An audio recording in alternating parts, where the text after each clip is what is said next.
please call the roll?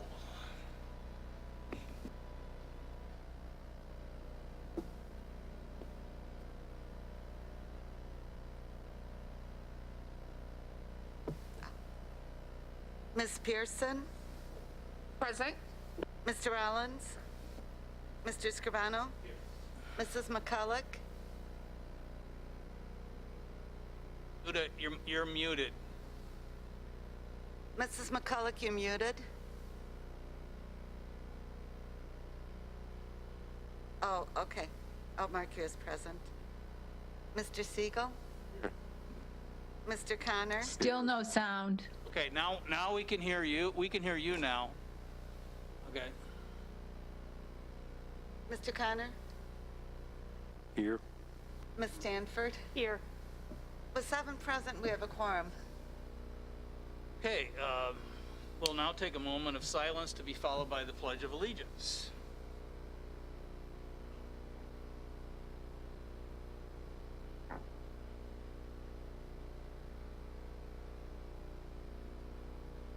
Allegiance.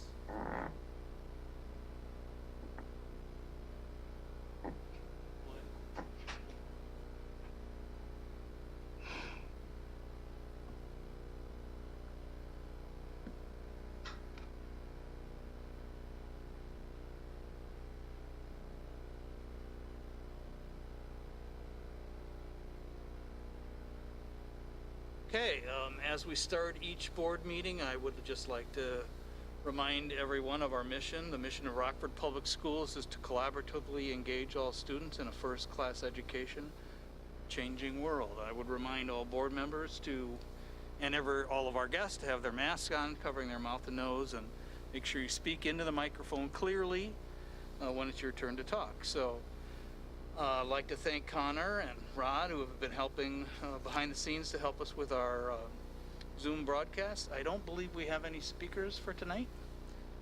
I don't have to read that portion. I'll move on now to board member comments. Are there any board member comments? Okay. Next item is the superintendent's report. Dr. Jarrett. Thank you, Mr. Scrivano, and I will keep my remarks brief.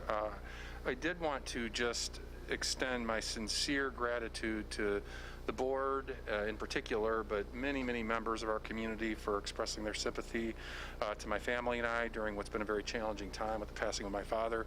Mr. Scrivano notified me that a number of board members individually as well as collectively are looking to honor the life and legacy of my father, Dr. Robert Jarrett, with a pledge to the Rockford Promise, and I just want you all to know that that meant so much to me and my family that you would think of us during this time, and your generosity is greatly appreciated, and it's a wonderful, wonderful cause. So thank you all for your sincere expression of sympathy, but also doing something very powerful in his memory. Thank you. Okay, we'll now move on to the Performance Monitoring Committee items. Mrs. McCulloch, do you want to present those? And here, can you hear us, Jude? Now I can. Yeah, I went out and came back in, and that did it. So everything was presented at Committee of the Whole, wasn't it? So unless there's anybody with questions, do you guys need a review? Board policy 510, 540. We went into all this in depth last Tuesday. So they're there for a vote. And if you have any questions, please Okay, so let us know. Everybody okay with doing these together? So I need a motion then to approve board policy revisions for policy 5.10, 5.30, and 5.40. Motion? And 5.8. And 5.8. 5.8, I'm sorry. Keep So- reading. So moved. By Mr. Connor, is there a second? Second by Mr. Rollins. Any discussion? The coordinator then call the roll on the approval of the motion. Ms. Pearson? Yes. Mr. Rollins? Mr. Scrivano? Yes. Mrs. McCulloch? Yes. Mr. Siegel, Yes. Mr. Connor, Yes. Ms. Stanford. Yes. The motion passes unanimously. Okay, Ms. McCulloch, I'll just ask if you have any other follow-up items from Committee of the Whole on your committee? I do not. Okay, thank you. All right, so we'll move on then to Planning and Development Committee items. Mr. Rollins. We have no items. It's my microphone. There we go. Okay. Well, Mr. Siegel, you are up next for external, internal stakeholder relations. We have just one item. It's an intergovernmental agreement between Rockford Public Schools and the Rockford Park District for our buyer. Little tiny bit of a land swap. Have a really spiffy right field for the new ball field. And I think that is, are we voting on that under consent?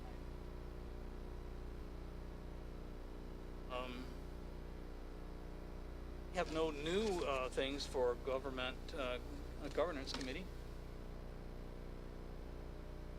We're gonna do it under the consent. Right? Oh, okay, well then, yeah. Well, I need a motion for the approval of the intergovernmental agreement between the Rockford Park District. So moved. Second. Okay. Any questions or discussion? Now the coordinator then call the roll on the approval of that IGA. Mr. Rollins? Mr. Scrivano? Yes. Mrs. McCulloch? Yes. Mr. Siegel? Yes. Mr. Connor? Yes. Ms. Stanford? Yes. Ms. Pearson? Yes. The motion passes unanimously. Okay, I'm just going to go ahead and read through now the consent portion of our meeting, which includes the following items presented at the Committee of the Whole. They are roll, accounts payable, purchase orders, monthly cash and investment through November, financial results through November, construction bid pay request log, the IFB for special needs and early childhood transportation, LADOC Inc.,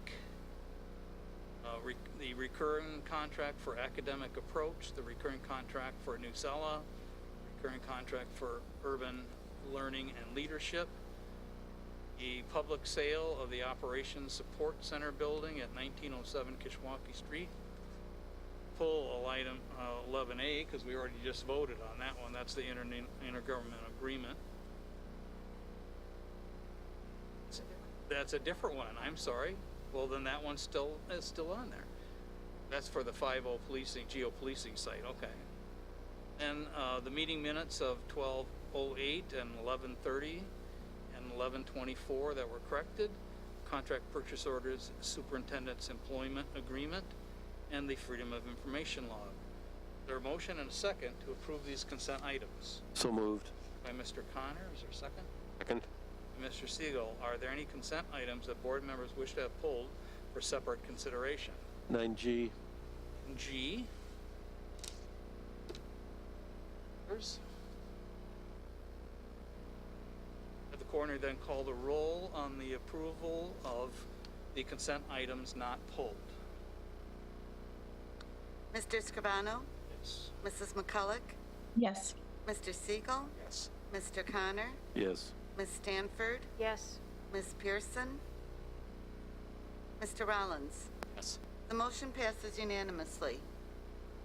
Okay, now we'll go back and I'll ask for a motion and a second to approve item 9G, which is the special needs early childhood transportation. So moved. Second. Mr. Siegel, comments, questions, or discussion? Or you get to start. Yeah, I pulled this because this is a lot of money, and there's just no question that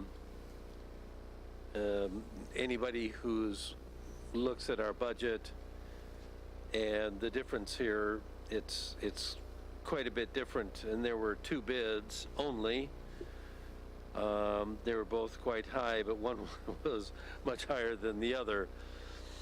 So my comment is that we really don't have a whole lot of choice on this one. Obviously, give chance for other board members to weigh in, but in case anybody in the public is looking at it, obviously this doesn't make us very happy in terms of spend, especially given that we're cut back at the state level, and we know things are going to be hard. So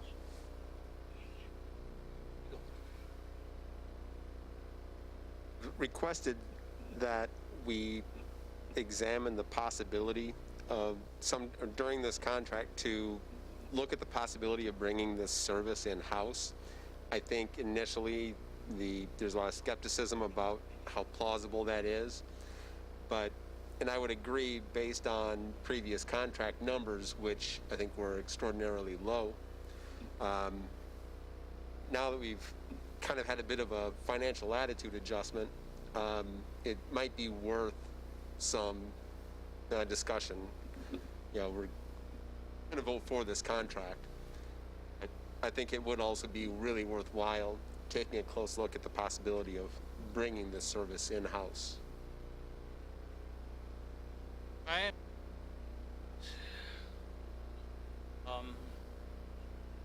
You talked to me about the bidding process and why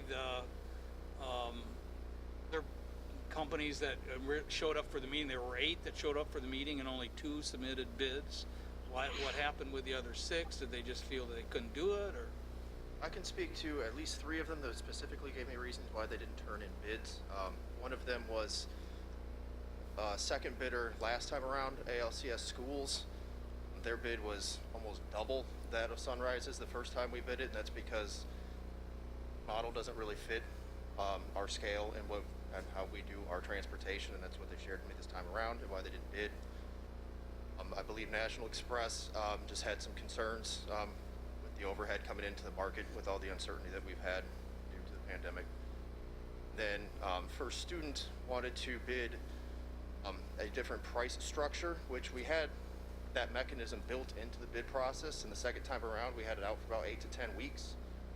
We did entertain, we evaluated and approved a second bid sheet, and we could have done a third had they did that. They wanted to do so before the bid was open. Right. So my next question is, no, this isn't probably logical or feasible, but let's just say the board rejects this contract. So we want to rebid this in an attempt to get a more reasonable price.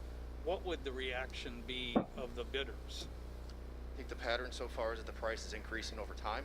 It's possible we could get a lower price, but I think it's more probable that we get a higher one. And my last question is for Mr. Slife is, if you're working on, what it would take for us to bring this in-house, what's the time frame for that? I mean, would you be looking at that for a year from now, or farther than that out, or when do you think you'd have that ready for us to review? The easiest answer would be, when would you like it, and we will get it to you by then. Yesterday? No. But, Okay. yeah.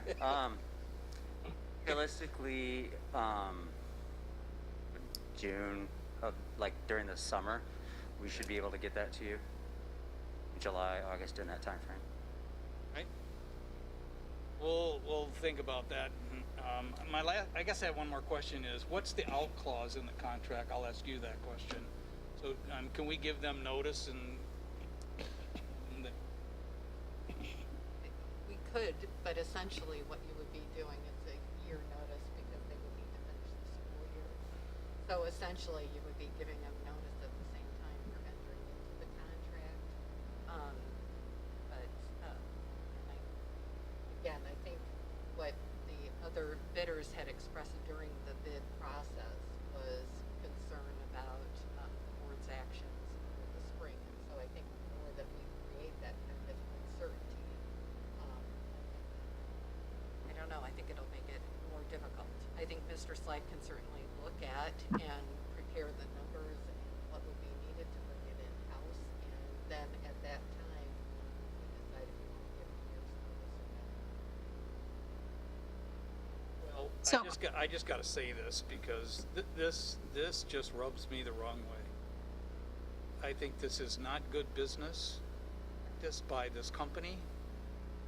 They have are increasing their price to us by almost $4 million, right? It just doesn't make any sense to me. So I'm quite upset about this, to be honest with you. Rollins. I asked the question you asked in a different way. So it's not clear to me whether this is a 3-year contract or whether this is a 1-year contract with 2 1-year options. It's a 3-year contract with 2 1-year. 3-year contract with 2 1-year options. Correct. We do have the ability to give notice and out Yes. of it? Yes, there's a 12-month out clause. Okay. I guess a couple of other things to just think about. Everybody cites the barrier to entry as the capital cost. So one variation on what Mr. Siegel suggested is that we look into buying the buses ourselves and owning the buses ourselves and just contracting out the personnel.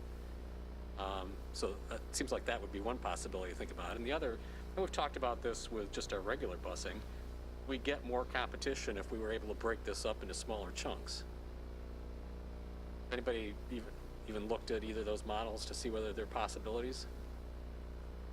I think the routes were looked at as far as the efficiencies and all of that, but I think Mr. Slife can certainly analyze that. I believe Mr. Wilson would also look at different ways of getting the bid out, but I don't know that specifically, Mr. Rollins, so I can ask We that have question. what is basically a monopoly issue here.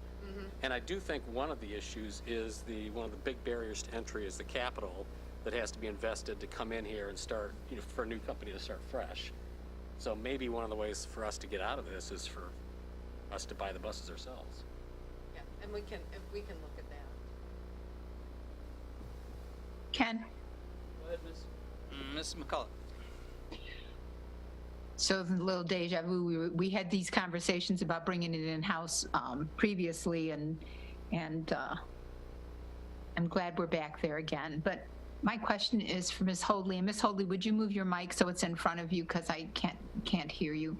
And that is, if in the event that we have additional days where we're not going to utilize the services, what is written into this contract if we were to have any similar situation that we had this year?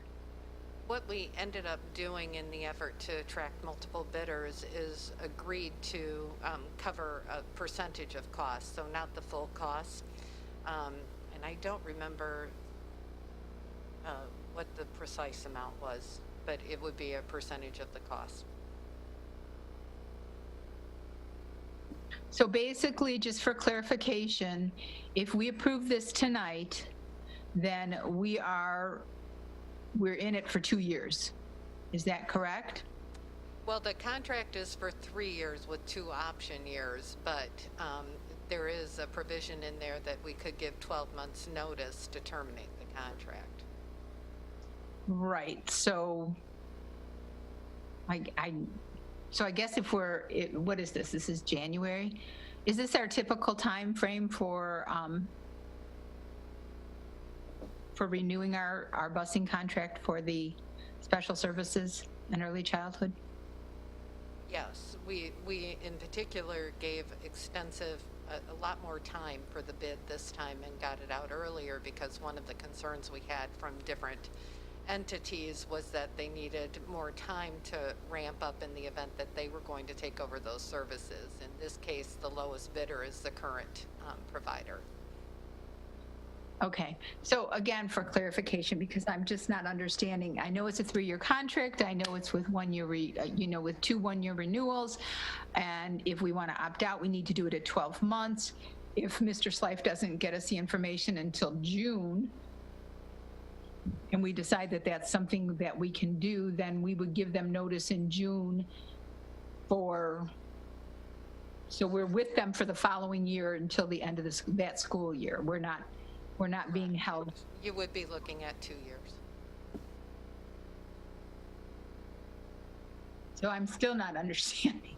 Because we could give the notice, but I don't know that that would give you time if we gave it to you in June to really analyze it and make that determination. So, Mr. Slife can work on that. I just want to make it clear that that hasn't been administration's recommendation thus far to bring it in-house due to a number of complexities and issues.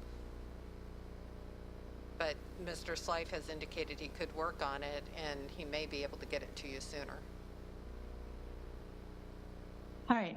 But if we decide by August, say that we wanted, let's just say we wanted to bring it in-house by August, and then we give them a month's or the 12 months notice that we don't need them, after that year, do we still end up having 2 years with them? No, I guess not.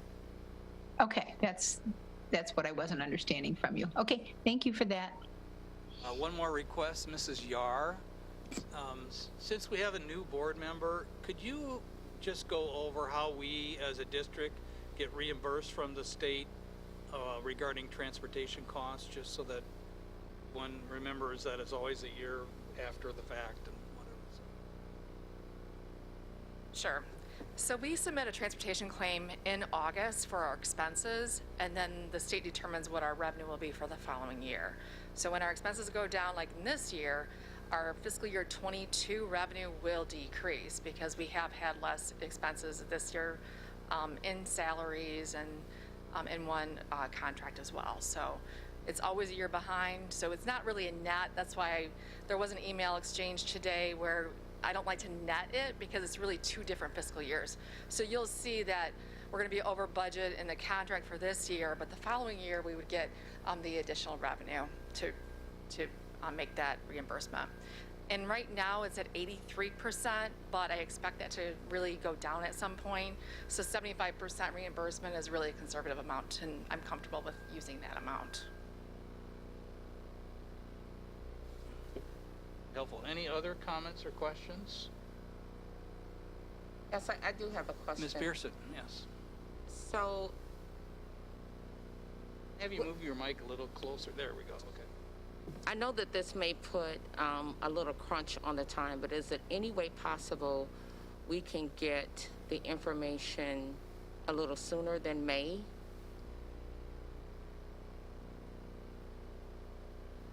I don't know. That's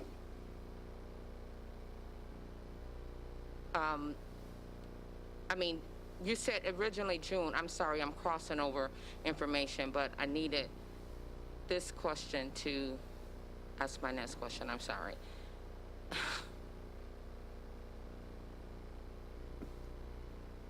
Can we get it by the 15th of April?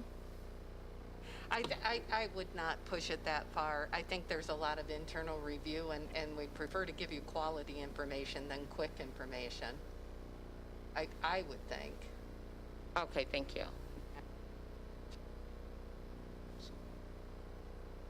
Give us some time, at least maybe a month, to review the information. Any other comments or questions? If not, I'll have the coordinator. We lost Jude, huh?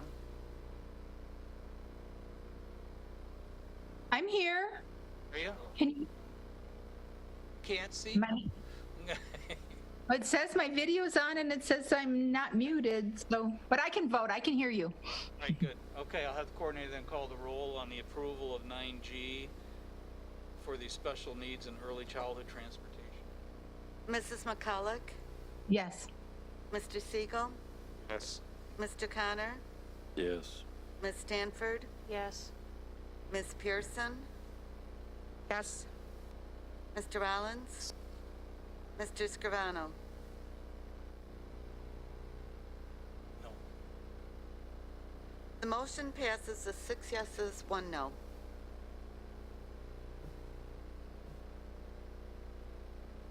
All right, so now we are on to closed session agenda items, consent agenda items, including the appointment of Amy Powell as a 10-month elementary school assistant principal at Cherry Valley Elementary School.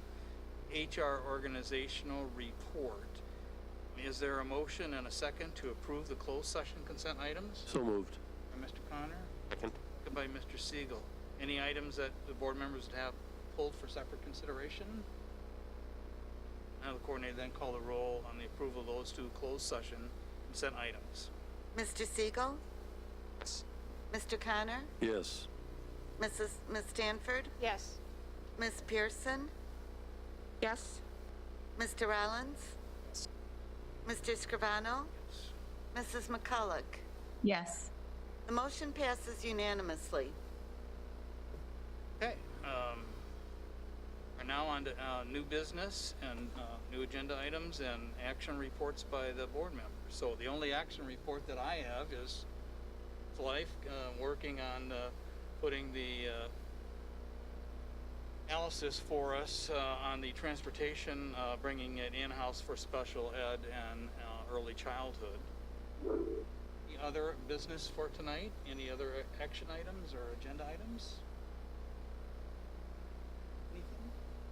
Anything? All right, okay.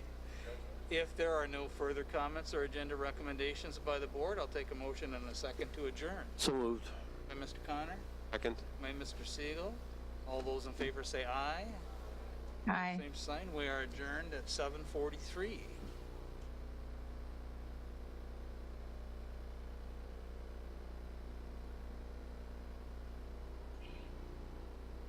Mrs. Hoadley?